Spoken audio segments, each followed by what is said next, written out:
You're listening to the Pittsburgh Piledriver. What the hell is that? Podcast.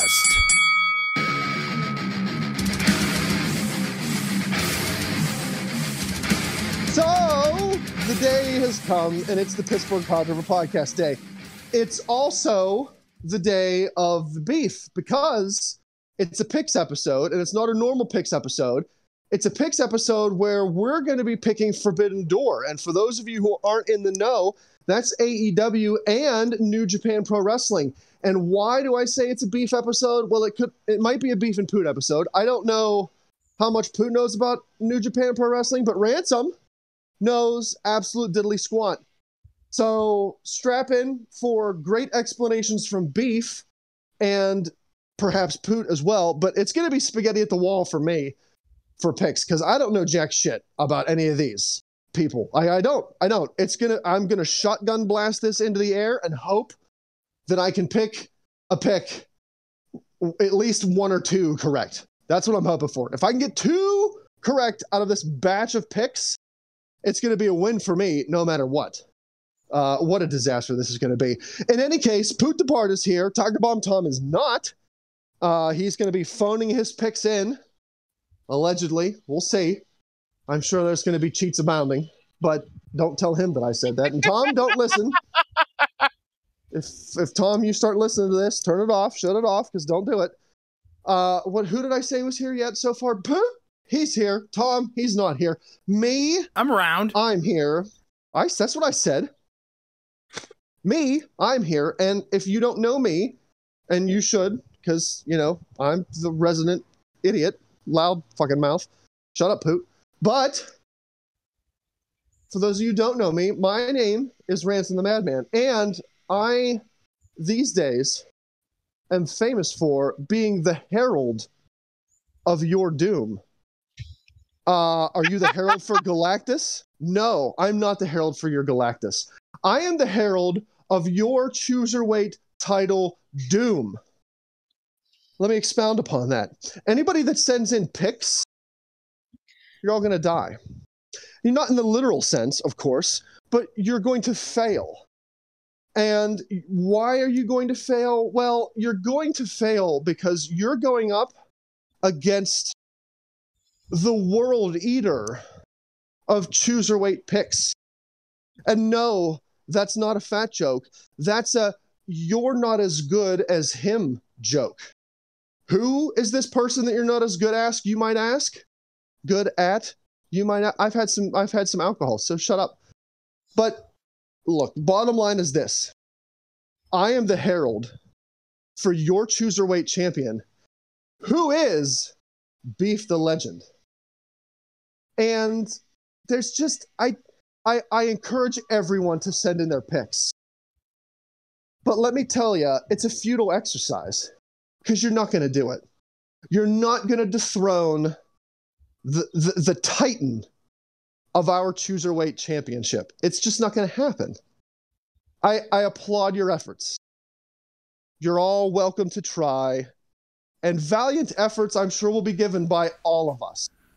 The most valiant efforts. Yeah, man. But it's pointless, though. Let me tell you, it's pointless. Because A, he's better than you, and you know it. And B, this man makes gold look worthless. Because he is the platinum of the Chooserweight champions. Nobody can hold a torch to him. That's right, ladies and gentlemen. Beef the Legend is here on the podcast. Everybody needs to recognize that you're a blink in the eye to this man who is our grand Chooserweight champion. I encourage everyone to try, but in the end, as he stands atop the throne of bones left in his wake as he conquers all, I will stand beneath him laughing at all of you who tried to dethrone our grand Chooserweight champion, Beef the Legend. I'm ready to fucking ride into battle. My God. That was the most like, over the top, dick suckingly, like, amazing thing that you've done for Beef, aside from the last time that you dicked his suck? Look, Paul Heyman might be the wise man to the tribal chief. He might be the advocate to the beast incarnate, Brock Lesnar, but I am the herald to your doom of Chooserweight title tries. I am the herald to Beef the Legend, and I will tell you as we ride into the sunset. Your name's Ransom, but not Herald. Him holding the belt, the gold above his head. I'll tell you, you're not going to do it. You're not going to do it. No one can do it. Beef the Legend is the Chooserweight Champion for henceforth, now and forever. I'm going to buy you a surfboard and paint it silver because... Yes. All right, you two. You deserve. All right, you all shut right, your all right. damn He's mouth. the champion. All right? We get it. All right. You damn right I am. You bow down to this man, this god of Chooserweight title picks. On a mountain of skulls and a throne of blood. A castle of pain. I sat on a throne of blood. If you're gonna fucking do it right.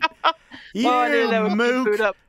I love it. Hi, everybody. This is a picks episode. You know, before we get into picks, I gotta say, I was very, like, last night on Dynamite, Daniel Bryan came out and announced that he would not be at Forbidden Door, would not be at Blood and Guts next week. And I'm like, oh, that sucks. It sucks so bad. I was really looking forward to Daniel Bryan versus Zack Sabre Jr. like I've looked forward to a few other matches in history. It's just like those two, I think, were going to hit another fucking gear. And like, Daniel Bryan Bryan Danielson made an announcement, and I'm like, man, this card is starting to, this deal is starting to get worse all the time, you know? Yeah, but we have Okada, though. We have Okada. The coin's going to drop. You know, man, you just like, you must be terrible. I'm wrong, though. Tell me I'm wrong. You must be terrible in bed because you jumped right into it. I had this big, long fucking lead up about how I was really down on it, and by the end of the night, I was really turned around. I'm super hyped for the card, and you're like, "Oh, it's a great card. We got Okada." Woo! Okay. You know, listen, man. Sometimes you just got to get to the fucking. Like that sounds like a you problem. Like, I guess. Well, all right. Anyway, but my point is, like, I was very much on the fence about this card, but now I am firmly entrenched on the side of, all right, let's fucking go. I'm ready to go. I am ready to see, and you know, our mutual friend Dubs, Sean, whatever you want to call him, said a great point. This is the first of what will likely be many collaborations between these two companies. So they're not going to give us every single dream match that we've ever wanted ever, because where's the money? Come back for the next time.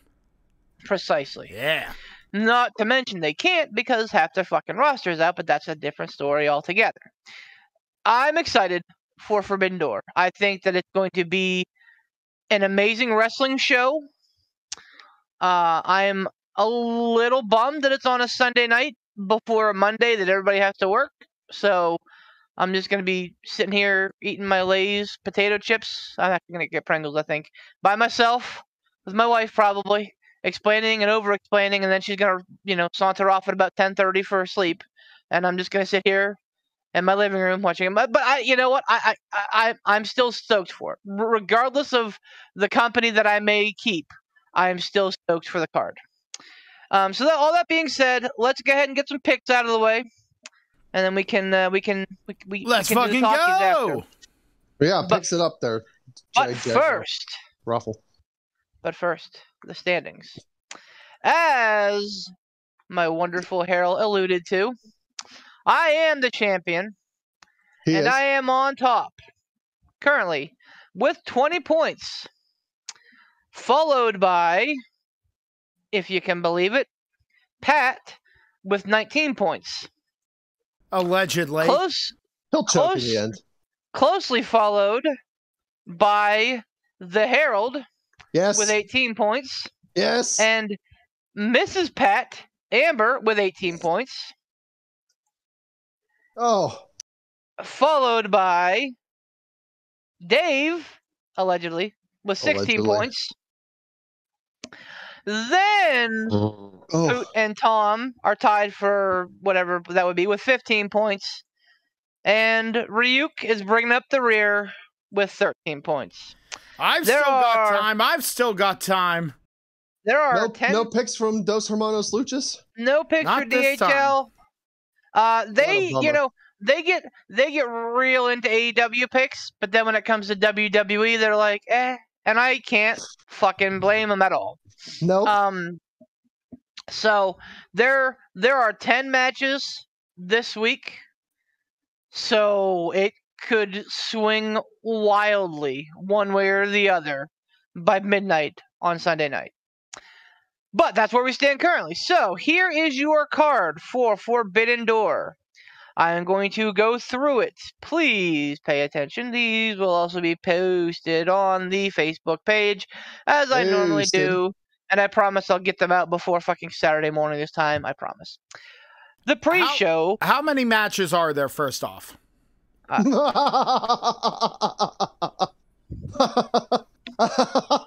Sorry, I'm laughing because 30 seconds ago, not even, maybe 15 seconds ago, Beef just said there are 10 matches. I'm just trying to get into the fucking champion's head. He wants to puff himself all up. Fuck him.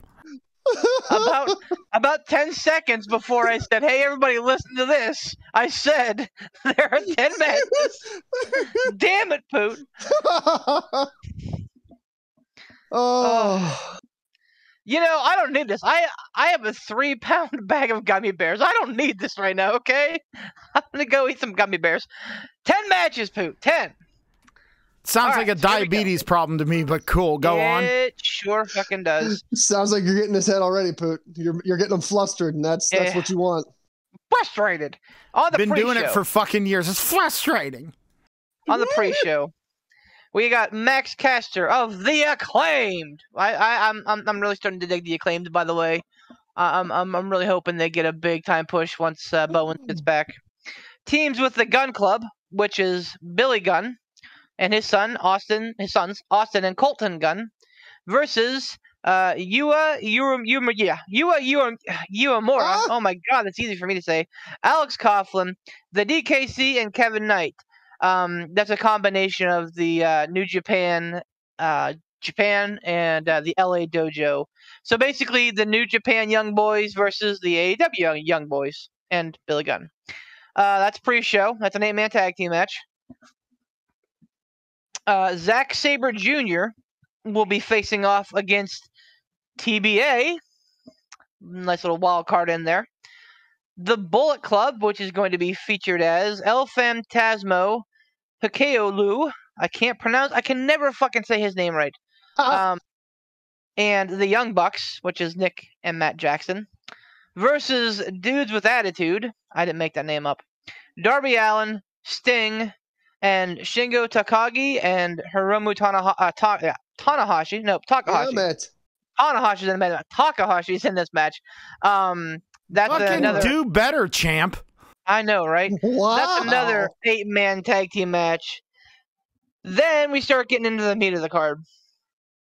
There is Pac versus Miro versus Malachi Black versus.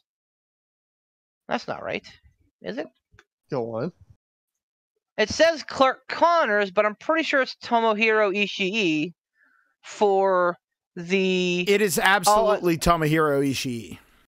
What does it say, Clark Connor? That's weird. For the AEW All Atlantic Championship. Is that just one New Japan guy in that match? Yes. Okay. Yes. Let me. Well, you know it's not going to be him. You know, you wouldn't think so, but weirder things have happened. Things have been done. I wonder if something has changed because that's supposed to be Ishii. Anyway, the Sex Gods, which is Chris Jericho, Sammy Guevara, are teaming with the King, Minoru Suzuki, versus Eddie Kingston, Wheeler Yuta, and Shota Umino. Will Ospreay will defend the IWGP United States Championship against Orange Cassidy. FTR will defend, well, it's a winner-take-all match with FTR, the Ring of Honor champions, versus United Empire, which is Great O'Khan and Jeff Cobb, the IWGP Tag Team Champions, and Roppongi Vice, which is Trent Beretta and Rocky Romero. The winner of that match gets both Tag Team Championships belts. Shit. Thunder Rosa versus Toni Storm for the AEW Women's Championship. Jay White defends the IWGP World Heavyweight Championship against Kazuchika Okada, Hangman Adam Page, and Adam Cole. Baby. And Jon Moxley faces Hiroshi Tanahashi for the interim AEW World Championship. There are your 8 matches. Give me a second. Poot, say something while I look about this. I thought there were supposed to be 10 matches. What'd I say? 8? It's 10. It's supposed to be 10, right? 10, right? We clarified that 10. 10 matches. 10. Are we doing 10? Is it 10? It's fucking 10 matches, right? All right. So, Fucking cousin David. okay. All right. So update. All right. What's the update? It will be Clark Connors in at Forbidden Door and not Tomohiro Ishii. What happened to him? Tomohiro Ishii is injured. He sustained a left knee injury and is not medically cleared to compete. This is the fucking season of injuries, man. This is crazy. Yeah, man. I think and we'll probably get into this a little bit later, but I think summer 2022 will always be remembered as like the summer of what ifs. Like, what if Omega had been back? What if Punk and Danielson weren't injured? What if Cody didn't get hurt? You know, what if WWE could actually book a match that wasn't happening 10 years ago? There's going to be a lot of question marks around this summer. But picks first. So, pre-show, Max Caster, Gun Club versus Uemura, Coughlin, the DKC, and Kevin Knight. I'll go first, and I'll make it easy.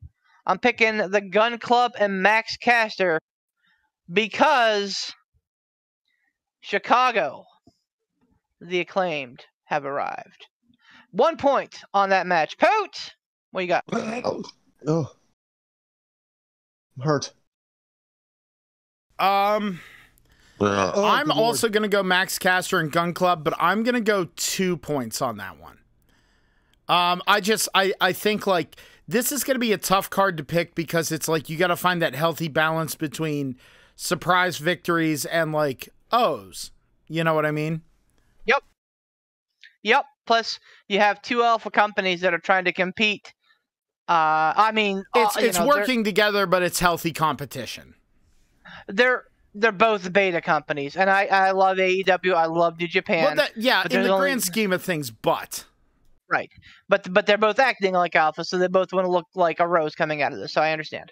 Ransom, who you got? I'm going to go Gun Club because A, the 2 of you picked it, and B, that's the only team that I know is the Guns. I don't know anybody else. So, Gun Club, 2 points. I don't know. For the most part, the New Japan Young Lions don't get a lot of big wins.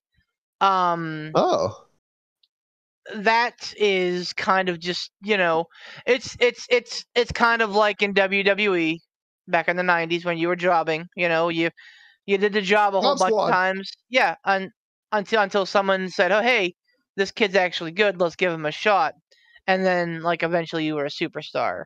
You have to earn your way in Japan. So the dojo kids are very unlikely to win. I don't know why I put 1 point on it, but I just don't feel confident because I think that this could go either way. All right. Les Sex Gods and the King Minoru Suzuki with Tay Conti versus Eddie Kingston, Wheeler Yuta, and Shota Umino. Poot.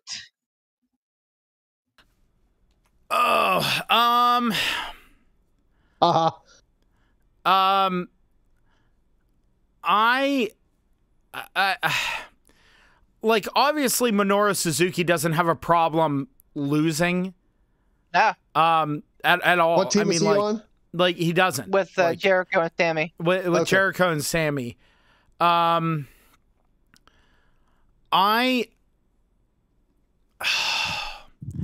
I'm going to go Team Yuta on this one. I'm going to go Team Yuta for 1 point. All right. I like it. I gotta pick different because I feel like everyone's going to pick Team Sex Gods and Murder Man. Like, I feel like that's what's going to happen. So I'm like... Murder Grandpa is what I've seen Minoru Suzuki being called, and I gotta say, I'm a fan. Murder Grandpa is very apt for Minoru Suzuki, but I'm gonna go Team Yuta on this one for 1 point. He looks like such a nice man, but yet he also looks like someone that you don't want to be staring down like the other end of a dark, alley in. So it's a very odd dynamic. Ransom, what do you think? I'm going to go with Team Jericho, and I'm going to put a 3-pointer on this one. I have no idea if this rationale holds water, but this is my rationale. Again, spaghetti at the wall, because I don't know shit about New Japan. But I know Chris Jericho was or has been a big deal in Japan as well as the United States. I don't know if... Has Chris Jericho done stuff for New Japan? Yes. He actually, so like the precipice to AEW being kicked off was Jericho facing Omega at Wrestle Kingdom, whatever, like 5 or 6 years ago, probably 7 or 8 now. But that, back in the day being 7 years ago, when Jericho faced Omega at Wrestle Kingdom for New Japan. Okay, so yeah, I'm gonna go with his team, because he's a big deal, not only in the States and not only in AEW, but also he's a big deal for New Japan. He's done stuff there before and has been a big draw, a big deal. Lots of people there also know Chris Jericho. So I feel like this one might be less of a AEW versus New Japan type fight, because Chris Jericho is a big deal kind of in both places. Even though he's currently wrestling for AEW, I don't see it beyond Jericho's scope to be like, oh, I'm going to go wrestle a match in New Japan. Because, let's face it, Jericho can pretty much do what he wants at this point in time in his career, and I don't think anyone's going to say boo to him. Nope. So, yeah, that's my rationale. I don't know if it's good or bad, but that's where I lean. All right. It's a good pick. I, too, am picking the team that I am dubbing Gods and Kings.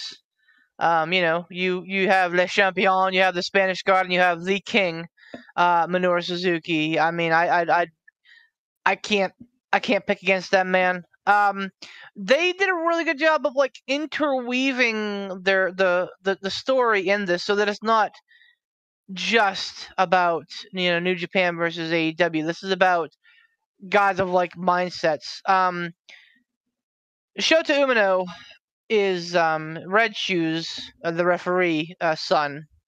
And, Minoru Suzuki likes to kick the shit out of young boys all the time. And Shota Umino would be one that he would always do. So I think that this might be a, coming of age for the kid. But yeah, I mean, honestly, they're going to continue to build Eddie Kingston versus Jericho until we get another singles match at All Out between the two of them. So I think that this is just going to be another step in that direction. But yeah, so I don't see Jericho and Kingston having a lot of ring time together, because again, make them chase it. Make us want to buy All Out so we can see Kingston rip Jericho apart. But I'm picking Gods and Kings for 7 points. Oh, good Lord. In the IWGP United States title match, we have the incumbent, the champion, one of the best wrestlers on the planet, Will Ospreay, defending against Orange Cassidy. Ransom. I don't know. What do I know? I don't know. I don't think that they're going to give Orange Cassidy this belt. Especially not off of Will Ospreay. Maybe if it was somebody else, they'd be like, "Oh well, let's see what Orange Cassidy can do." But pardon me, nothing against Orange Cassidy, but I don't know that he's of the caliber to beat Will Ospreay for the New Japan belt. Maybe if it was a non-title match, maybe. I don't know. But I'll go Will Ospreay, and I'll go 5 on this one. This is a match that kind of sticks in my craw a little bit. Bad Yeah, sticking in the well, craw? yeah, because I think that there are much Nothing's better ever matchups. sat well in a craw, I don't think. That's Well, fair. yeah, I know. That's a good point. Fair point. You're right. I like Orange Cassidy. I do. And I know he can go in the ring, and I get what his gimmick is. I'm just over it. I think it had his time in the sun. I think he did a good job with it. I think he's fine, opening the card. I think he's okay in a tag team match, in a 6-man match, or whatever. But, whatever you're trying to put on a great show, I think that there were many other better options for Will Ospreay. And I think the fact that AAA is calling some shots is pretty fucking Bush League. What do you mean by that? What do you mean they're calling some shots? Long story short, AAA, the promotion in Mexico, does not like New Japan at all. They don't work well. They're acid and oil. As I recall, there was and maybe one of our astute listeners can correct me on this, but I think that there was a working relationship with those two back at the turn of the century, or maybe in the 90s, or maybe a little bit later. But but something went south. Somebody didn't hold up to something, and AAA is just nope, we don't work with New Japan ever, ever, ever. We don't want anything to do with New Japan ever, ever, ever. Oh. And so guys that have contracts with AAA, guys like Rey Fenix, guys like Penta El Cerro Miedo, guys like Andrade, they were basically told, nope, you're not working that. So this match was supposed to be Andrade versus Will Ospreay. I don't know how I would have felt about that match, though. No offense to Andrade, but I mean, I'd rather see. I'd watch 10 Andrade matches compared to 2 Orange Cassidy matches. I don't it's the same shtick with Orange Cassidy. He puts his hands in his pockets and he does something really cool. Then he acts like a slacker. Then he does something really cool. I don't want a gimmick match with one of the best wrestlers in the world. I want, and you know what? If Orange Cassidy leaves that shit at the door and just has a wrestling match with Will Ospreay, I will eat my hat. I'll bite my tongue, and I will say, and I'll eat my big serving of crow pie. I've said it before. I've said it That's before, not him, man. though. That's not his gimmick to leave that. It's not his gimmick, but if you've ever watched an Orange Cassidy match where he just works, fucking Orange Cassidy can go. Agreed. But Orange Cassidy. How often matches, does that happen? Right, I've just seen 2 fire engines going by. I hope everything's okay. Orange Cassidy matches are right up there with John Cena matches in their predictability. I just told you how the Orange Cassidy match is going to go. He's going to act like a doof. He's going to put his hands in his pocket. Will Ospreay is going to get all pissed off and indignant. He's going to try and do a lot of awesome stuff. Cassidy's going to block it like he's doing nothing. And then Orange Cassidy is going to go off. And then it's going to be a wrestling match for a little bit. And then Orange Cassidy is going to go back to the slacker thing. Will Ospreay is going to get pissed off, be hot-headed, and Will Ospreay is probably going to win with a fucking roll-up or a cradle or something. All that being said, regardless of my salt about this match, it would be way the wrong choice to take the belt off of Will Ospreay. Even if you're trying to get a partnership with New Japan, I don't see the crowd reacting in New Japan like they do in AEW. Oh, Jesus Christ, what the fuck? You almost had a big whoopsie-daisy there. I could be wrong because Toru Yano, this Orange Cassidy should have faced Toru Yano. That would have been a great match. It would have been a stupid, funny, hilarious gimmick match, and I would have been here for it. I would have been eating popcorn and being like, "This is fucking awesome." I'm not here for this, I don't think. But regardless, I'm picking Will Ospreay 6 points. Sorry to grandstand. I'm not. Poot? Well, you're never sorry for grandstanding, and we're never sorry for you grandstanding. I'm gonna go with Will Ospreay for 8. Like, I love Orange Cassidy. I think Orange Cassidy is phenomenal. I think we're going to see really good things out of him. I think this is something, yeah, you're going to get the Orange Cassidy shtick, but you're not going to get all shtick the entire time. I don't think Will Ospreay won't play that. And I think Orange Cassidy respects the business enough to not play that. So I think we're going to get a really, I think this is going to be the sleeper match of the card. And I think, but Will Ospreay is still going to come out on top, and I will bet the farm on that. It's 8 points. All right. The next match I'm very much looking forward to. FTR is defending the Ring of Honor titles. The United Empire, which is Great O'Khan and Jeff Cobb. Jeff Cobb is one of my favorite wrestlers right now as well, are defending the IWGP Heavyweight Tag Team titles. And the suddenly re-teamed, reimagined, reunited, and it feels so good. Roppongi Vice, which is Trent Beretta and Rocky Romero, are all having a 3-way tag team match where the winner gets all the gold. United Empire, for everybody who's not aware, is Will Ospreay's group over in New Japan. So Great O'Khan and Jeff Cobb are two of his henchmen, his lackeys, whatever you want to call it. All of that being said, FTR all day, all night. They're just on another level right now.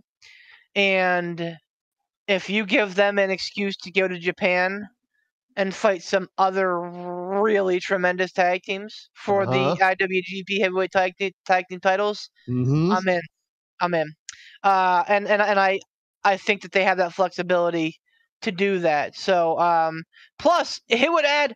Then they would have tag team titles across 3 fucking countries, man.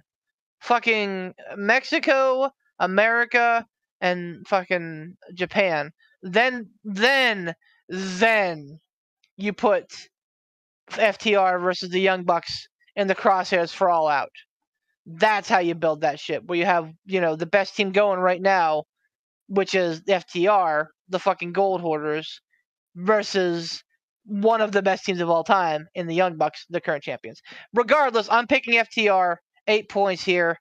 Give them all the gold, baby. They deserve it. Poot?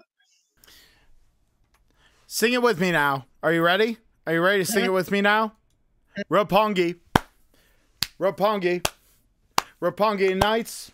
Roppongi Vice. I'm going Roppongi Vice. Are you really? I'm putting 3 points on Roppongi Vice. Put 3 points on Roppongi Vice. I like it. I'm putting 3 points on them because I'm going to tell you something. Whenever Beretta came back, and he had his return, his head shaved, he came out in the van and everything, and then Rocky Romero came down and they played the Roppongi Vice music. They played that stuff. Dude, people love Roppongi Vice, and I think it's the same. Dude, it's the same idea. They're like a legacy. They're the original of the whole like Roppongi 3K, like the whole thing. Like it's. I think that what's going to happen is you have 2 champions coming in, 2 sets of champions coming in, and you're going to have them funnel to the ones without champions, and I think it's going to be the shock. I think it's going to be Roppongi Vice. I'm going to put 3 points on it, but I think it's Roppongi Vice. All right. I respect that. Ransom? I'm going to echo Beef's sentiment here. I think it's hard to bet against FTR because that was a loud noise. It's hard to bet against FTR because they pardon me. They're arguably the best tag team on the planet right now.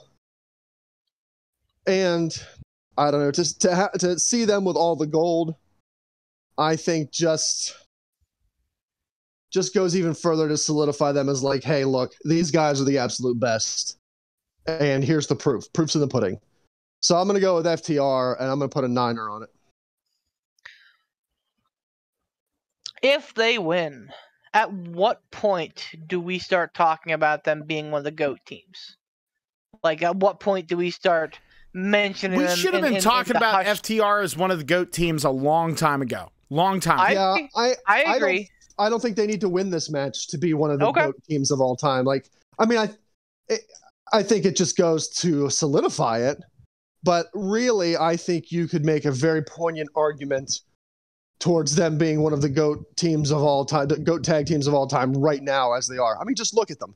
Look at them in the ring. You know, like they're so cohesive and they flow so well. And, you know, it's the argument that I go back to all the time is it's the easiest argument for me to go to is back when I don't know who it was, but I think it was JR that made mention to the Shawn Michaels Razor Ramon ladder match. You know, he said Shawn Michaels could have gotten in the ring and wrestled a broom, and it still would have been one of the most entertaining matches ever. Like, I feel like FTR can do that. They can get into the ring with random anybody's. You could slap a random WWE style, we don't know what to do with these two guys tag team together, and put them in the ring with FTR, and the match will be amazing strictly because FTR is that damn good. Yeah, man. Dax has had some real fucking bangers as of late. He's had a lot of good fucking matches. I think he had a great match with Ospreay last night. So, yeah, I mean, you know, they're on my short list. I would say, like, Demolition. I don't know what it is about Demolition, man, but like to me, they just like Demolition is just they're fucking Demolition. I know a lot of people love the Road Warriors, but I think that Demolition did what the Road Warriors did better. But under that, it gets real clustered, you know, like the Dudleys are there, Harlem Heat's there, and I honestly think that FTR is there. You know, the Young Bucks are probably within a foot or two of that mention.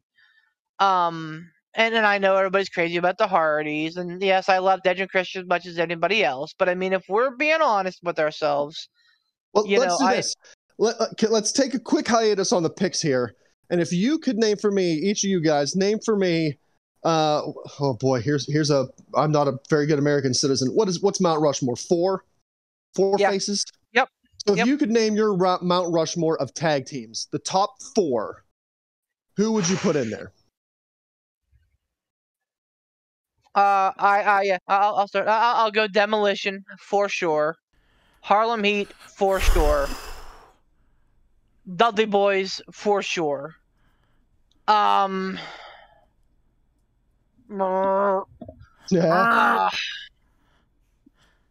Absolutely, the Dicks. No. Man. It's definitely not New Day, and no disrespect to them, but no chance.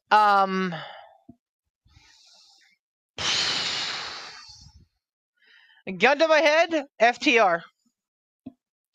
Like in my mind right now, it's a struggle between FTR and the Young Bucks. Because I try to think generationally. Like I think that Demolition was hands down best of their era. I think that Harlem Heat was the fucking smoke of the 90s. I think that the Dudleys absolutely ushered in like the late 90s, early thousands. And then I think that, you know, the best team of now is either FTR or the Bucks. So I would give it to FTR by a cunt hair. What do you say? Okay, so I would personally say LOD. I'd say LOD. And this is just my opinion, and you can argue it up, down, left, and right. I don't really care. But LOD. No, I won't argue with you. LOD, the Dudley Boys, absolutely. I would say. Doom.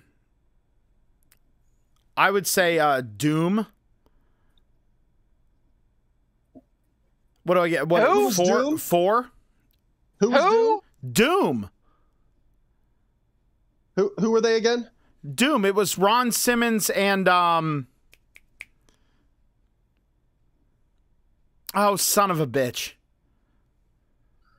Yeah, such a memorable tag team. We're gonna put them in your top 4 of all All right, time. never mind. Then you go, Ransom. Easy. I'm just saying, like, if you can't remember the members, I've heard of them, yes, but I mean, like, we're talking, fucking best of all time here. Poot, did you name your 4? No, I stopped because apparently it's fine. Go ahead. No, I wasn't trying to step on you. I was just merely pointing something Butch out. Reed. It was Butch All right. Reed. The reason why is because they were incredibly dominant. They were big on the like independent, or not the independent scene, but in the territory days, and they were breaking ground because they were the first like dominant African American tag team. Like they were a big deal. But I hear the argument. I hear. So LOD, Dudley Boys, Doom, apparently. I was thinking, all right, now I'm not going. You're gonna be a shitbird about it. No, I'm not being a shitbird. I'm reminding you. You're gonna be a fucking. You're champion, throwing your swinging dick around. Okay, cool. Okay. All right. So honestly, though, I don't like Demolition. You can go ahead and say what you want about Demolition. I thought they were, they ran long tag team things, but that was part of their gimmick. I don't get the Demolition thing. That's fine. They had the record, but whatever. LOD, Dudley Boys. I would honestly, of all time, this is hard because I like a lot of tag teams. You said. Yeah, yes? me too. Agreed. Like I like a lot of tag teams. FTR, I would probably agree with Beef. They were going to be my 4th. FTR, they're really fucking good. And what about this one? I'm pretty sure I'm doing it right.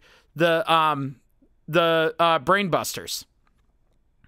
Oh, that's a good pick. There you go. That was going to be the other one. If it wasn't, I pulled Doom. Yeah, I'm being a snarky bitch, but like pulled Doom, put FTR in there, and then the other one was going to be the Brainbusters. Come on, man. FTR is modeled after the Brainbusters. If you're going to put FTR on your Mount Rushmore, you have to put the Brainbusters on there. I just don't feel Busters had that the level of success that FTR has had. I don't argue that they're again, a great team. it's because of the platform. It's not by dint of anything. If the Brainbusters existed now, I think they would be as big or a bigger deal than FTR would be. It was platform because it was territory versus what is happening now in the wrestling world. I agree. That's the thing. It's because they weren't part of our either developmental times as wrestling fans or now as smarks, if you will. That's the thing. It's like we know about them because of history, but a lot of the teams that you talk about, a lot of the teams that we go on about that are really good, model themselves and say the Brainbusters were a team that were the standard bearer. They just were. So you can't have FTR without the Brainbusters. Therefore, if you're going to put FTR on your Mount Rushmore, you got to put it. So there's mine. Dudley Boys, LOD, Brainbusters, FTR. All right. Respect. Ransom? Okay, so I could probably catch flack from every member of this podcast on my picks, but these are my Mount Rushmore strictly based on the level of entertainment that I received from these teams. Like, when these teams came out, I looked forward to it because these were matches where I wasn't changing the channel or getting up to go get something to eat or getting up to go get a shower. These are matches that I always watched. And even when I go back and watch old pay-per-views, sometimes I skip through certain matches because it's like, okay, these guys, I can skip through these matches because I'm going back and I'm watching. I have the ability to fast forward. Someone do it. But I never fast forward. Headbangers, aren't you? You son of a bitch. No, I'm not. but like these guys, I never fast forward through any of these matches.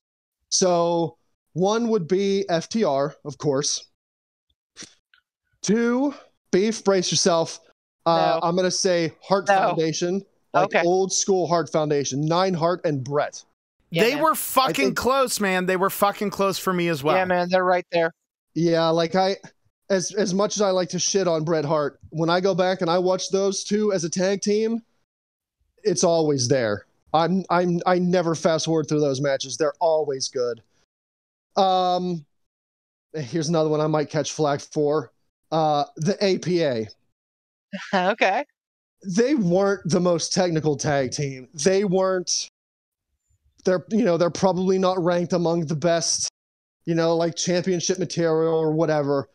But like I'm saying, when I go back and I watch an APA tag team match, I watch it from start to finish because they're fun, they're entertaining for me, and really, at this point in time in my life, that's what I want wrestling to be. I want wrestling to be fun and entertaining. And, not that they were the most technical or the most sloppy, but they were always good to watch. They were always fun. I always look forward to Ron Simmons giving somebody a spine buster and seeing JBL just kill somebody with the clothesline from hell every time. So that's what, 3? Burp, burp, burp. Mm-hmm.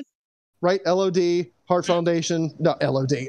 FTR, Heart Foundation, APA. And my last one, again, might catch some flack. Maybe I won't. I don't know. New Age Outlaws. Oh, yeah. I will never skip through a New Age Outlaws match. They always hit the mark with entertainment value for me. So that's it. That's mine. Not the greatest technical or maybe even the wisest picks for my Mount Rushmore, but I never fast forwarded through any of these guys' matches. Hey man, that's why they are. That's why they're your personal Mount Rushmore, man. Like no one, like Poot, I respect you for putting Doom on that list. He gets the fucking caveat of like, oh man, really good picks for you, but like I get fucking yelled at. Okay. Are you the fucking Herald, man? No, you're not. So sit down. No, I was about to say, I do. Somebody I wants do fucking respect- server muted and not on this episode anymore. Fucking holy shit. Sit down. Wow. I do Don't let respect it be me. Please don't let it be me. I do respect the Doom. You're 100% right. Like we don't get Harlem Heat without Doom. And that's my point is I was thinking about the importance, like different aspects. But I say Doom and then Beef's just like, fuck you. Like I get it. Like I said, they're no disciples of Apocalypse. Fuck you. Like they're no Los Periquas. Like, they're no NWO Hollywood. Come on. I get it. Yeah, I get it. I understand, and that's it, man. They're like, no Kai and Tai. We came at this from 3 completely different angles. Like Ransom went with like the popcorn angle. You can't, when you couldn't dare to miss a moment. Poot went from like the historical angle, like which team had the most, I chose to go with, which team was the hottest hand. And that's the beauty of it. And that's the beauty of wrestling, is that we can all be right. Except for Poot. We can all have... Way to backpedal, numbnuts. I'm kidding. I'm kidding. Let's move on. We've got this fucking episode to do. Let's go. We do. Yeah, I'm sorry. I apologize for my derailment. I was just curious. It was a great discussion. No, it was a fun aside. It was, seriously. And that's why being a wrestling fan is important now, because we need to keep having these fun discussions and not just hate each other for what we want, because we came real close right here to adding a new match to the freaking card, the Beef versus Poot match. No man, that match has been going since like fucking 1999. Fat Wars has been going on. Fat Wars has been going on since 2000, baby. 22-year-long the longest match. running match in history. All right, so back to the Forbidden There's Door. A Stomp the Chumps for you, question for you there, Pat. What's the longest running feud in history? It's Beef and Poot. We have the Bullet Club again, El Fantasmo and Hikuleo. I can't do it. I can't. I can never say his fucking name right.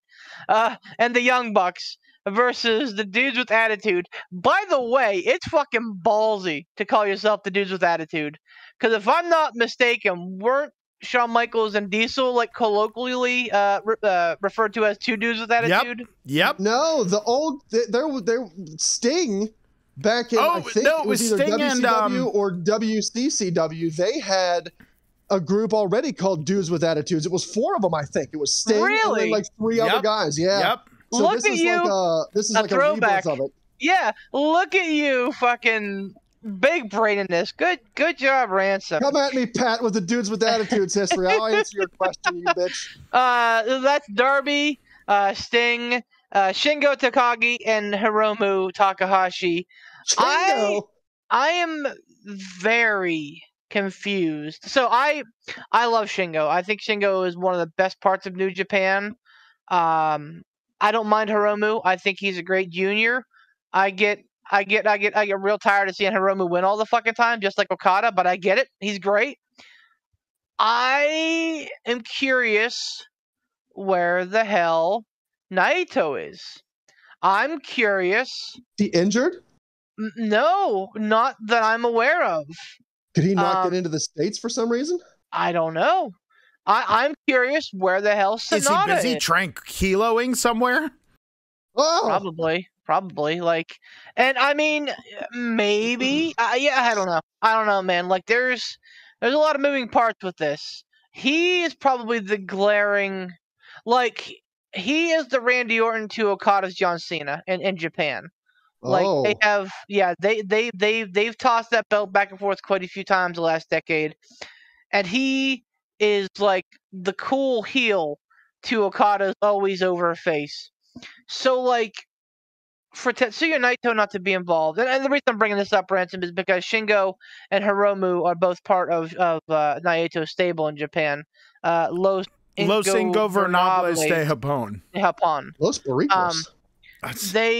They're all part of that, as is Sonata. And I Sonata might be hurt because I haven't heard his name in a damn minute. But Naito is a weird occlusion. But all that being said, we got Shingo and Hiromu, and again, I'm happy with it. Oh fuck, I don't remember who picked last. I think you did. I think Poot's up, right? Yes, you would be correct. Poot, who you got in this match? Oh, I'm gonna go with the Dudes with Attitude. Absolutely. And I'm gonna throw. I think I'm gonna throw 6 points at it. Ooh.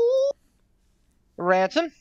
I have also decided to put this as my 6-pointer, but I'm going to use my previous Chris Jericho logic and say that Bullet Club has been both USA and Japan. So Bullet Club wins, everybody wins. I'll say Bullet Club. Give me that BlizzCliz all day, baby. I'm Bullet Club. I'm a big fan of El Fantasmo. El Fantasmo. I think he's fan-fucking-tastic. I think he's the next great like junior heavyweight to come out of Japan. I think he's got a real good shtick, and I think the Bullet Club's a great place for him. And the Bucks are the Bucks. So, yeah, and again, like weird things are weird. Like Sting was taken out by O'Reilly and Fish, and so like I think gears may have changed here midstream. Like I feel like the Undisputed Elite was supposed to be doing something. I feel like it was supposed to be the Bucks and O'Reilly and Fish, and something changed with this. They did a Vince McMahon rewrite. Maybe because it maybe Fish is hurt. I don't recall. Damn it, Bobby. But regardless, I'm taking Bullet Club Young Bucks because again, Bobby Fish has never been injured ever. Young Bucks and FTR in some capacity at All Out. I think that you're going to be. I think the Bucks need all the work they can get. I think they're going to need the heat. So yeah, I think that beating Sting and Darby would do that for them. Zack Sabre, the wild card on the card. Zack Sabre Jr. versus TBA. Ransom, it's your pick, buddy. This TBA, is this a opponent of Bryan Danielson's choice? Yes. Okay. Have I used 5? Yes. Have I used 7? No. Have I used 4? No. All right. I'm going to put this as my 4-pointer. And as I can't stop myself, I'm going to put it on TBA. I'm hoping we get a upping of the timeline on a big debut here. I'm hoping we see a Cesaro, perhaps a Wyndham Rotunda, perhaps a Johnny Gargano. Somebody big that a lot of people would be excited to see, and also somebody big who can put on one hell of a match with their opponent here. I have a hard time seeing how what did you say, Zack Sabre Jr.? Mm-hmm. I have a hard time seeing how a Johnny Gargano or a Cesaro or whatever his non-WWE slave name is going to be versus Zack Sabre Jr., how that's going to be a stinker of a match. Like, good God. And if it is an AEW debut, I think they push for it like, hey, this guy's, he's debuting for us. He's going to be a big deal. We want him to be a big deal. And I feel like New Japan would be accommodating in that. If it's going to be like company versus company here, I feel like New Japan would be like, all right, look, this, you're going to debut this guy. You're going to want him to be a big deal. We want this to be a good working relationship. We'll give you this. Zack Sabre Jr. is one of the best, if not the best, technical wrestler in the world. If you're not familiar with Zack Sabre, because I'm sure that a lot of our audience may not be. If you're not familiar with Zack Sabre Jr., go back, do yourself a favor, YouTube him, just Zack Sabre Jr., ZSJ, find him out. He is incredible. He's had some fucking amazing matches with Will Ospreay. His run in the Cruiserweight Classic was absolutely great, was absolutely unparalleled. What company was that for? The WWE. Oh, was it? Okay. Yeah. When they introduced the big purple belt, him and the semifinals were him, Grand Metalik, Kota Ibushi, and I don't remember who Grand Metalik's opponents in the final was. But is he still Zack Sabre Jr. in WWE, or did they change him to something stupid? Oh, nope, he wow. Was. Okay. And the only reason that the finals weren't Zack Sabre Jr. versus Kota Ibushi is because they didn't want to sign with WWE. They wanted to remain independent. Because they could see the fucking trash fire that was the Cruiserweight division coming. I could rant for an hour. Despite how good the Cruiserweight Classic is, they saw the writing on the wall. They were like, Vince McMahon's going to get his grapefruits in this. Yep. Yeah, like, why, okay. I don't want to go on a big rant here, but no, I can rant for an hour. Yeah, like, how could you take something as great as the Cruiserweight Classic, have it be amazing and very entertaining to watch, and then turn that into just the utter disaster that the Cruiserweight division was? Like, what a disappointment. That's that fucking special Vince McMahon magic, baby. Yep. Yeah, you're right. You have the same way that Vince McMahon has fucking fucked up NXT for the last 5 years. You have the handoff from Triple H to Vince McMahon, and that's where things get rough. Anyway, yeah, Zack Sabre Jr. is amazing. I look for this to be a big debut. That they may have been holding off for next week in Minnesota, with the blood and guts thing. I think that they were gonna put out a debut then. If it was Minnesota, it definitely would have been Jesse Ventura. Right, exactly. But I think that with Danielson being out, with Punk being out, I think that this has kind of forced their hands. I also think we'll get a speed up on the MJF timeline as well. But I absolutely think it has to be Gargano. Not that I don't want Cesaro or Wyndham Rotunda in AEW, because I do. I absolutely do. But whenever I think I think that this match has the potential to be the best match in the show. I think that it was going to be the best match in the show when it was Danielson versus Sabre Jr. Spoiler alert, I thought Sabre Jr. was going to get the victory over Danielson. Because Oh, that's the kind of guy that Danielson is. yeah, good point. All that being said, I think they're going to save that bacon. I think that the best matchup is absolutely Gargano versus Zack Sabre Jr. And I'm salivating at the thought of it. I'm hoping I'm not setting myself up for failure, but I mean, all signs point to it being Johnny Gargano. It has to be Johnny Gargano. So all that being said, I'm picking TBA for 3 points for the same reason that Ransom said. You can't have somebody losing their debut. And Zack Sabre Jr. is great at being the fucking petulant child when he loses. He has a very similar tone and timbre to like Christian whenever he was doing like the fucking flopping and the crying. Yes. Oh yeah, the like childlike hissy fits. Yep. Yes. Zack Sabre Jr. does a great job of being a fucking petulant child when he loses. So I think that would only enhance any kind of feud with Daniel Bryan. Bryan Danielson, fuck, going forward. You fucking did it. Also, I'm going did. to here's where I'm getting fucking weird with it. You ready? We're going TBA for all the reasons Beef said for 10. Oh, Fuck me. shit. TBA for 10. I'm going on a limb, bitches. It's gonna Who you got happen. as the TBA? Huh? Who you got as the TBA? Oh, it was for me. It was either Gargano or it was Cesaro.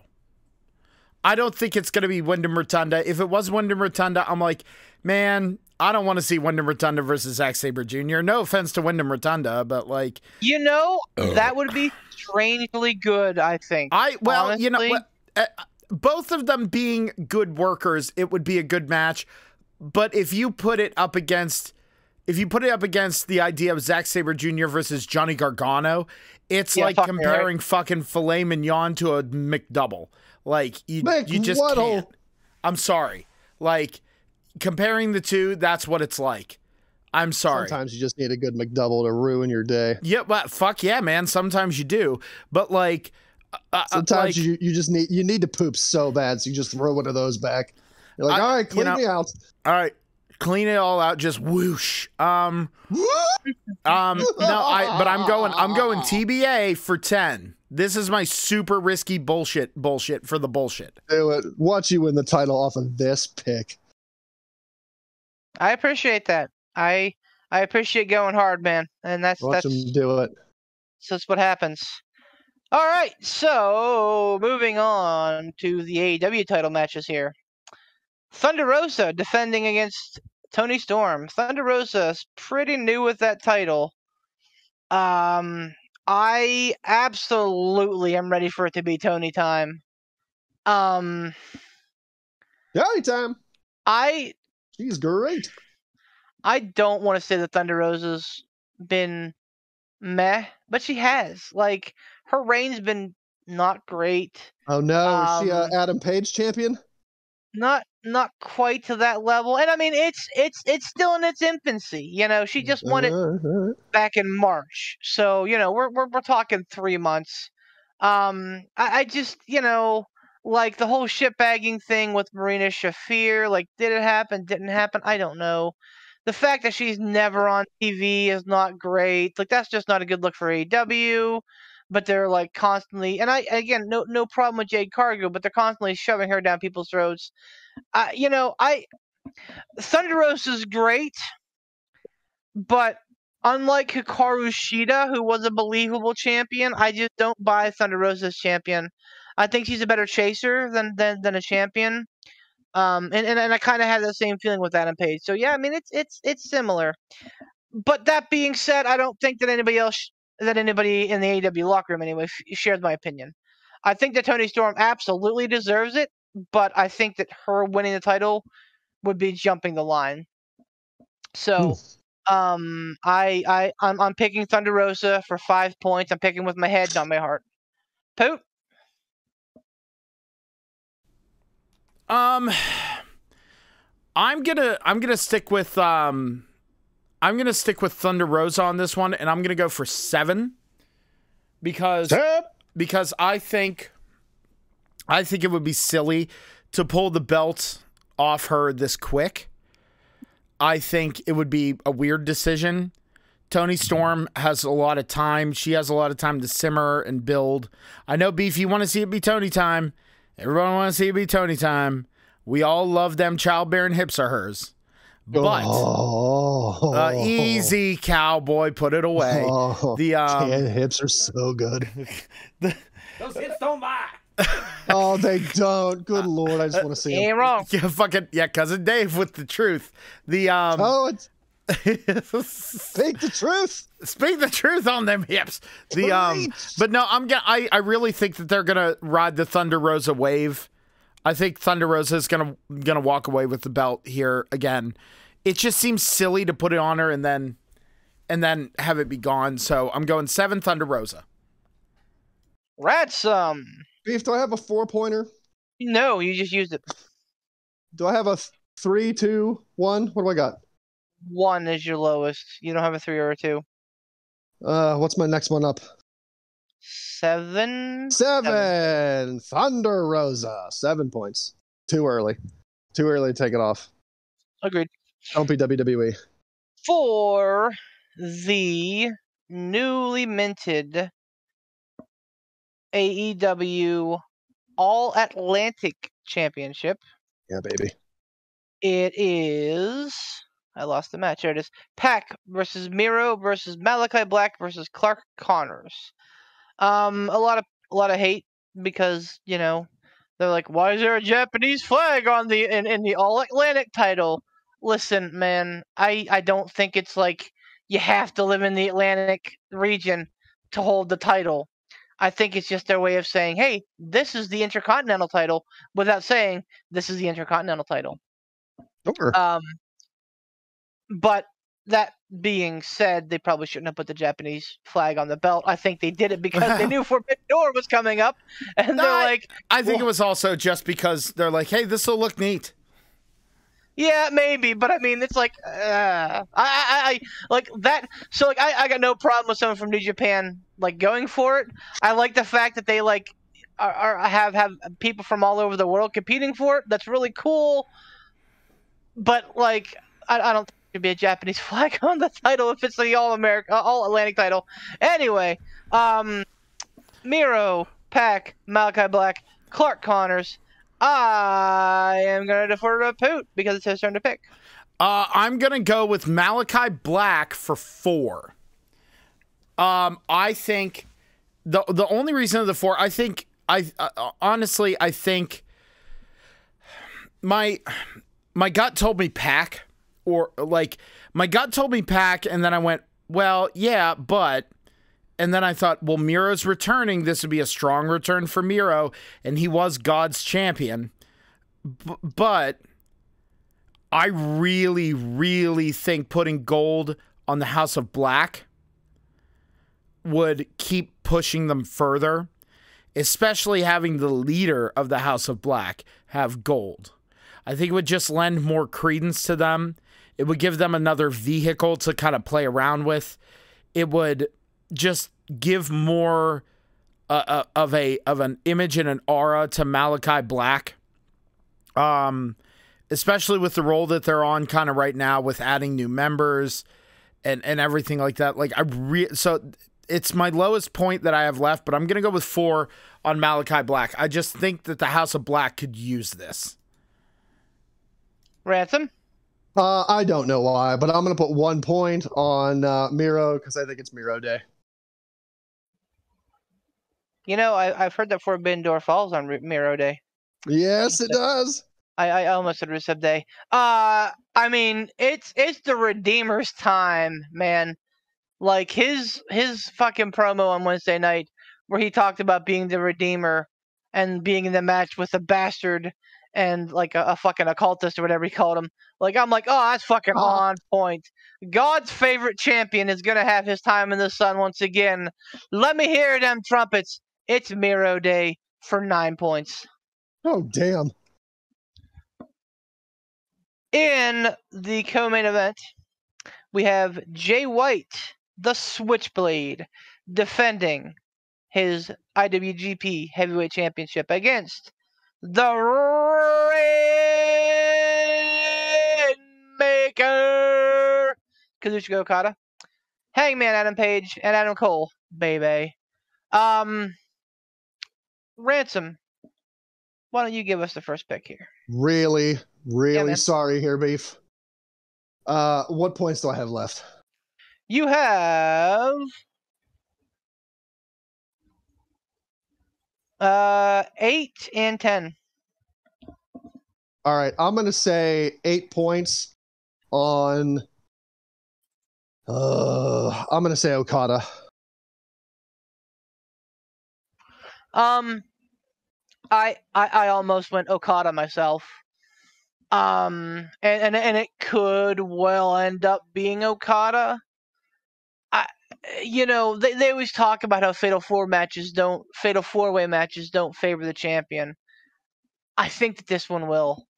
Jay White just won this belt like a month ago at Dominion, and as much as I'd love to see Hangman get it, I think that would be super apropos. I know that when he left Japan, he wasn't on the best of terms with them, with like the New Japan. I think it would be a real shot in the arm if he did it. I just don't see it happening. And I mean, fuck. Adam Cole's been needing a fucking belt since he got to AEW. He walked in the door and I was like, give that man a fucking belt right now. I don't see a world in which Adam Cole is splitting time between Japan and America. No. So Jay White's the safe pick. He's the Switchblade, and I love Switchblade. I think he's the best heel in the business right now. I think he finds a way to steal the victory. I'm not super confident on it. Some points, 4 points, but I am picking Jay White Switchblade. Poot, who you got? Oh dear. I can't tell if racist or not, Beef. I just can't. It's not racist. It's how they announce him in fucking Japan. Lay off. I know, but Poot?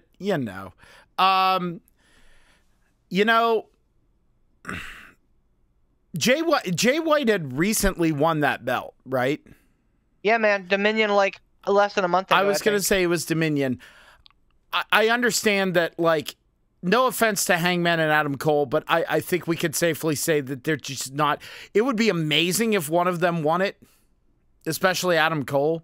It'd be fucking incredible. But the thing is, really, the smart picks are Jay White or Kazuchika Okada. And I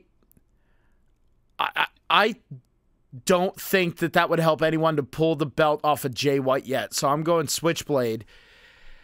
And I'm gonna put my 9-pointer on it. No, I think I fucked this up. 9-pointer on Jay White, the Switchblade. And I know, like, a lot of the times in my picks, I just say, oh, it doesn't make sense for them to lose, blah blah blah blah blah blah blah. But like this one, what does that do for Switchblade? What does that do for Okada? What does that do for anyone? If you think about it strictly in New Japan context, what does that do for anyone? It doesn't. Like it like leaving the belt on Jay White, especially winning it at Dominion. That's what you got to do. He won it. Jay White won it on June the 12th, by the way. So less than barely 2 weeks ago. Oh, that's shit. my fucking point. That's my point. I'm doomed. They haven't really hot shotted the belt. I mean, they kind of have.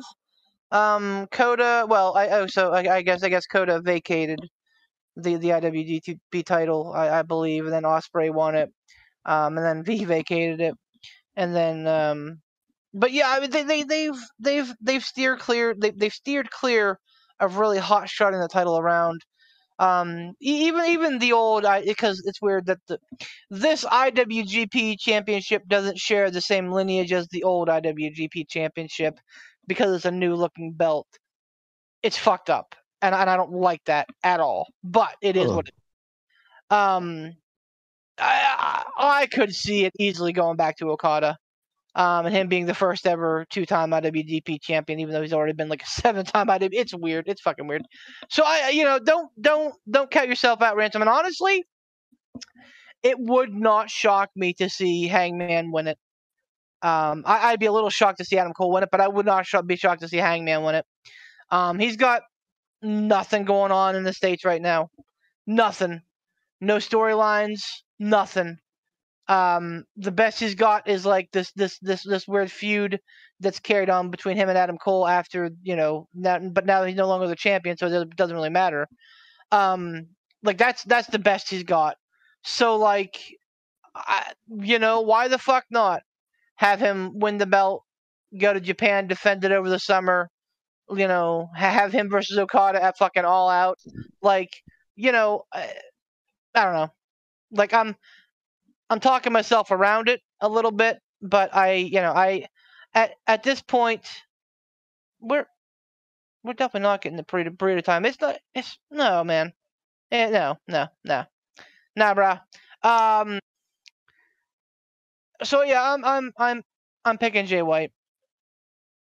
That being said, rude. Last and final match: Jon Moxley versus Hiroshi Tanahashi for the interim AEW Championship.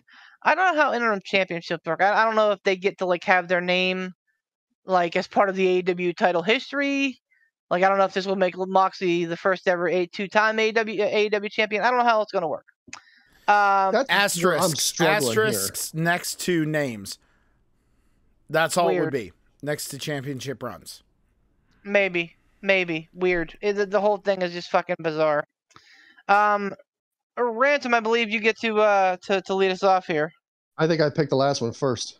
Oh, well then I guess I go first. I'm picking Moxley. It's a 10-pointer. I don't know, man. Like Moxley is really fucking hot all the time. Like everything he's touching right now is turning to gold. Especially ever since he's come back with his like rejuvenated sense of vigor, and he lost all the weight and he's off all the shit. Like he is a fucking wild man. So and I think he's part of Eddie Kingston's team of Blood and Guts next week. So like, yeah, having the AEW champion involved in that match is good fucking press. I could see a world in which Tanahashi wins it. And is he strictly New Japan? He is. So that's interesting. A little history lesson here. Hiroshi Tanahashi is called the Ace of the universe, the Ace of the world. He basically, New Japan was in a pretty dark place around 05, 06, that era. And Hiroshi Tanahashi was the guy who kind of put the company on his back and said, you know what? I'm going to lead us into the land of prosperity, and put on some absolute bangers with some of the best names in the industry. And he's commonly referred to as the New Japan John Cena because of how frequently he was with the title during that time frame. So he is absolutely royalty in Japan. So it would not shock me if they gave the belt to Tanahashi just to say, hey man, Tanahashi was an AEW champion at one point. There are a lot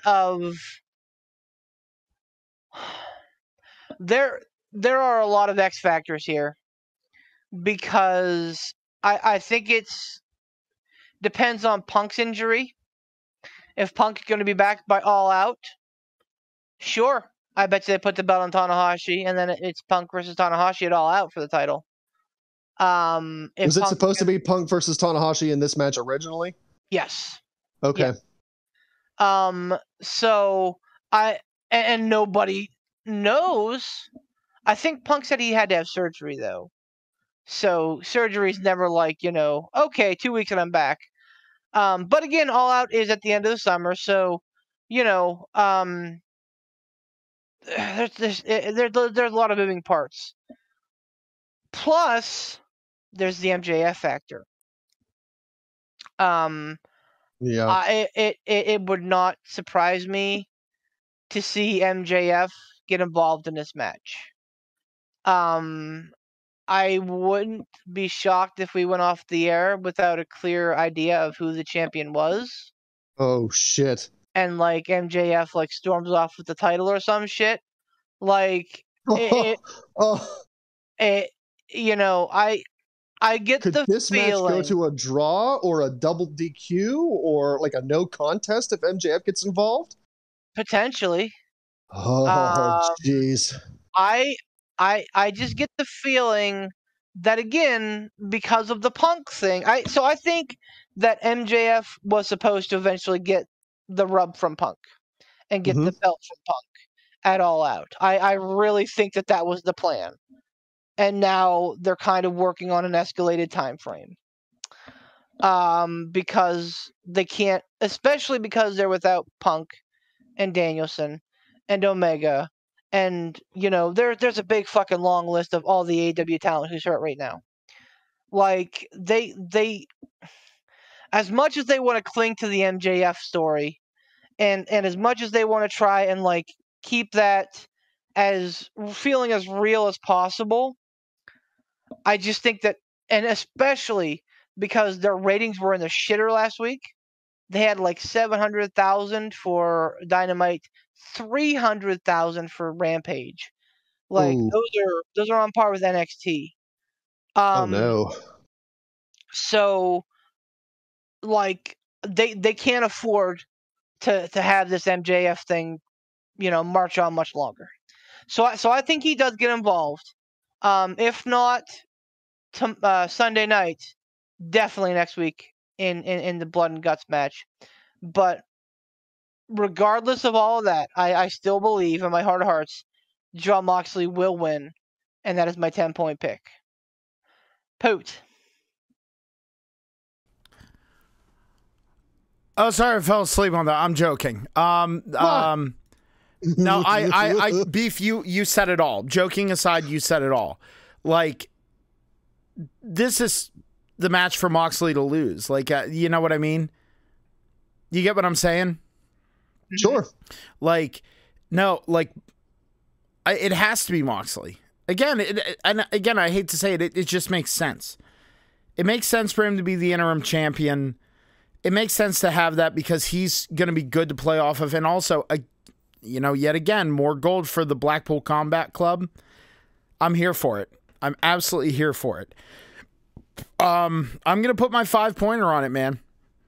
5-pointer on it, Jon Moxley. Like, and I really liked what you said about the Ace Beef, that he was the John Cena. Like,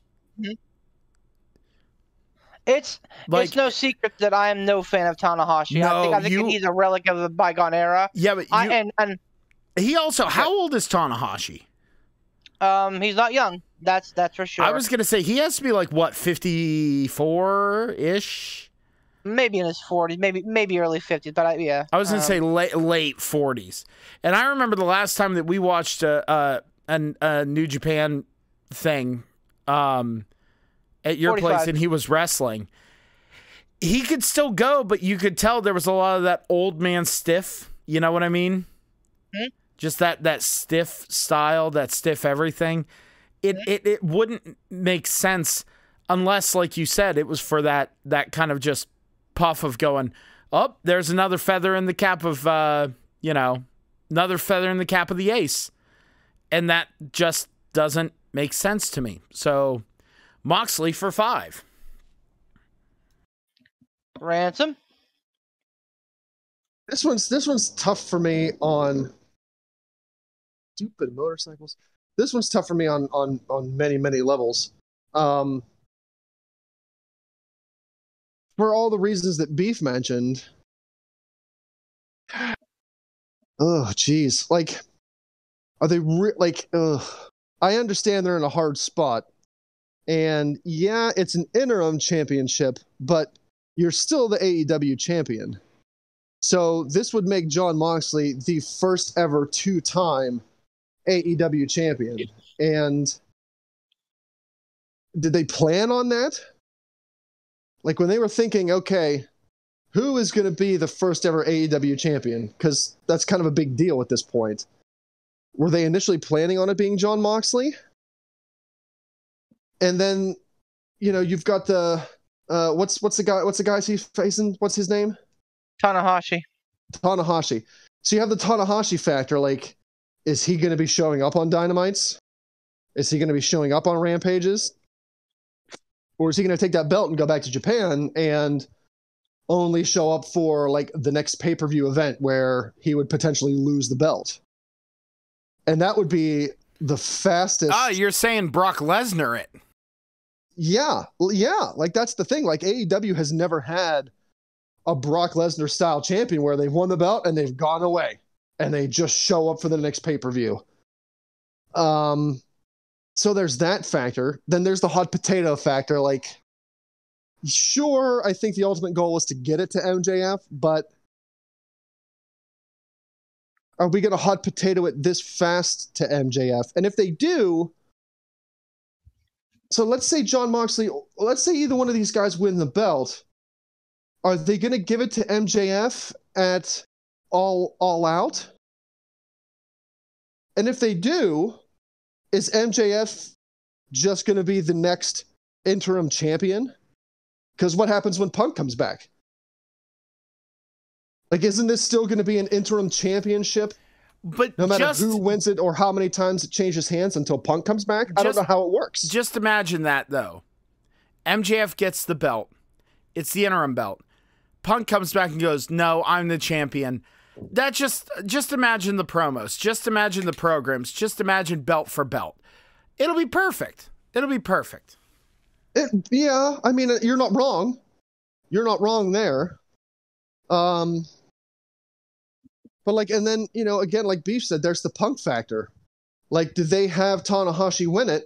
And does Punk come back at All Out and win the belt from him? And then they go into the promo with Punk versus MJF? I have no idea because we don't know Punk's timeline. And it's hard to narrow down because don't you want, and this is a question I think for you guys, like, wouldn't they want MJF's title win to be legit title win? Like first time winning the belt, not winning the belt as an interim champion. Wouldn't they want him to win the belt as like, not to, you know, be WWE here, but be undisputed AEW champion? Or are they going to waste MJF's first big title win on it being an interim title win? It's a lot of questions, isn't it? Yeah, like I don't know. I mean, it's my 10-pointer, and ultimately I think it's, I don't know, I think it's going to be Jon Moxley, just because I think the road of Tanahashi winning it gets so convoluted with... Do it. Where does he go? Do it. Does he appear? 10 points on Tanahashi. Do it. No, I'm not going to. I'm doing 10 points on Moxley. It's just... You know it in your heart. Do it. No. There's so many questions and what ifs and different rabbit holes to go down with this match alone. And good Lord, we're all assuming that this is going to be someone's going to win the interim belt here. What if they know that Punk will be good for All Out? Like, what if surgery? Yeah, but what if it's a surgery that's like, oh, it's not that bad. It's not as bad as we thought. He's still going to need some time off, but by the end of summer, he may not be 100%, but he can go without re-injuring himself. So would they just leave it as vacated? Would they call it a double DQ or a no contest or an MJF grabbing the belt and running out, and these two guys try to chase him, and it's a double count out, and we have a vacated belt until Punk comes back and there is no interim championship. Like, that's a whole other factor in and of itself. As much as I'd love that, like, it would definitely feel very WCW-ish. Like, having MJF run up, grab the title, have both of the guys in the ring stop, and, like, look at each other, and the announcer's like, well, what do we do now? And it just, like, ends. It just goes off the air. It would all feel very WCW-ish. And, like, that is a very fine line to kind of tread upon. Sure. But I would fucking dig it, man. Max walking around for fucking 2.5 months, calling himself, or 2 months, calling himself the AEW champion. Like, everybody always using fucking finger quotes with him, the interim champion, only because he has the belt. Like, always weaseling out of a way to fight fucking Moxley for it. Like, you know, there is so much money to be made with that. Yeah, and like they could have title matches, and it could result with DQs. It could result with MJF just getting out of the ring, grabbing the belt, and running away, and just weasel smiling up the entryway, going, "My belt, not yours, bye." Well, and that's the thing, is that this can lend to AEW kind of stretching its creative legs a little bit and using the tools that WWE uses all the time. You know, WWE tends to use dusty finishes and run-ins and all that kind of stuff, kind of like, you know, going, oh, we need to get the screw out of the wall. Someone go grab the jackhammer, destroy the wall. Like, they use it like too much. And then what happens is, you know, it becomes cliche. If AEW can pepper this stuff in and use it creatively, I think it'll make it more interesting. Agreed. Yep. Shit. Yeah. So I don't know. Like, oh. So on the books, you're picking Moxley for 10? Is that what I'm hearing? Or are you talking yourself around it? I'm talking myself around it. 10 points is a lot to put on an if. That's all I'm saying. Sure, like, but I mean, aren't any of these picks ifs? Yeah, but like, if you're leaning towards the trusted Tom pick of like picking a draw, like that's ballsy. I'd say a draw has less likelihood. So I would go, if it were me, in my honest to God wrestling fans' opinion, I would go probably Moxley 60%, Tanahashi 37%, and a draw 3%. I think it's a very low chance. Yeah, you're right. I'm not trying to influence your decision. I know how you can talk yourself into the wall, especially after we've been having a lot of good conversation. Yeah. And I also know that you're very close to me points-wise, so I don't want to. I don't want to hold on to the title on a fucking wing and a prayer. I want my title to win to be uncontested. All right. So, yeah, I feel the same. Like I want this to either be me continuing to be the Herald for the Cruiserweight title World Eater, or I want this to be the Herald destroys the World Eater. So I'm going to do 10 points. And then you get your advocate back. I'm going to do 10 points on nobody wins. Wow. Double DQ, count out, draw, whatever. I'm doing 10 points on no decisive winner. Wow. Screw it. I'm either going to be the Herald because he deserves it, or I'm going to be the champ because I take down the World Eater. I feel like Beef is sitting there, eyebrows peaked and mouth agape. No, I applaud him. It's a ballsy pick to make your 10 points. If anybody else had the belt, I think I would pick a decisive winner. But since it's Beef, you're getting weird with it. I want to either win big or lose big. Ransom calls this one and actually nails this 10 points. He's an AEW insider and he's kicked off the podcast. Yeah, right? I'm the Dave Meltzer now. Oh no. That sounds like a game that you play whenever you're a kid. You're the Dave Call me Meltzer. Uncle Ransom, and the freaking Young Bucks will change their move name to the Ransom Driver. Oh, that's fantastic. He appears on Being the Elite. Yeah. They just splice me in from my porch. Hi, guys. Yeah, it's just just you saying that. Hi, guys. That's it. And it's every episode. The exact same clip. I'll email it to him. Don't worry. Okay, good. I feel good about this episode. I feel like it was quality content. It was pretty quality. It was pretty quality.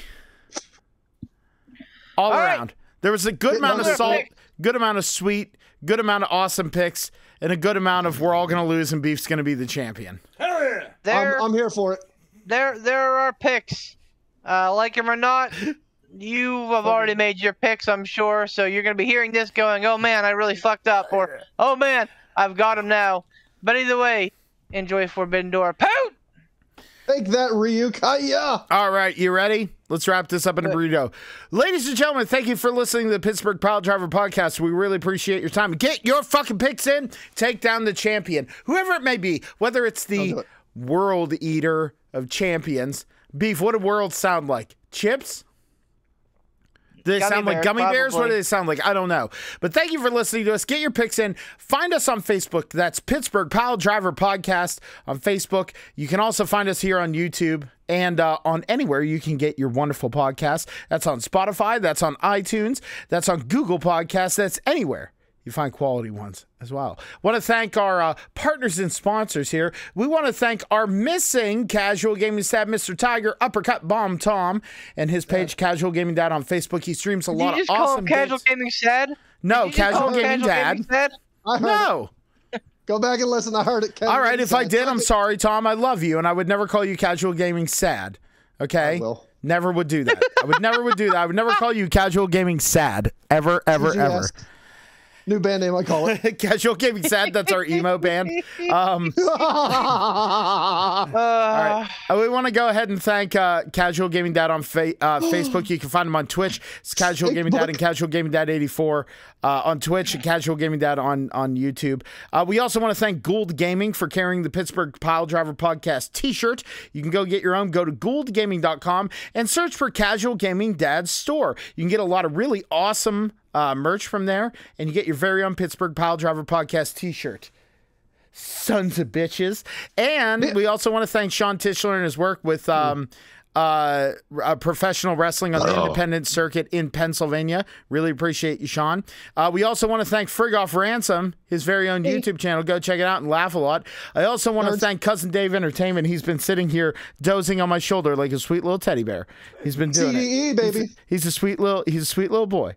So cute. He's so good. Anyway, but thank you all very much for listening to Pittsburgh Piledriver Podcast, and for myself, the Barbarian, Poot the Bard Bebe, for Ransom, the Herald, if you will, our missing Tiger Bomb Tom, Casual Gaming Dad himself, and go ahead, Harold, take it away. Because no, I'm Ransom the Madman, and I'm the Herald for the World Eater, the Champion of Champions, the man with the gold, the all-knowing, the all-seeing, the all-encompassing Chooserweight Champion, the Picks God himself, Beef the Legend. All right, thanks everybody. Bye. Catch me on the next episode of Being the Elite, bitches. Ransom, hi. D.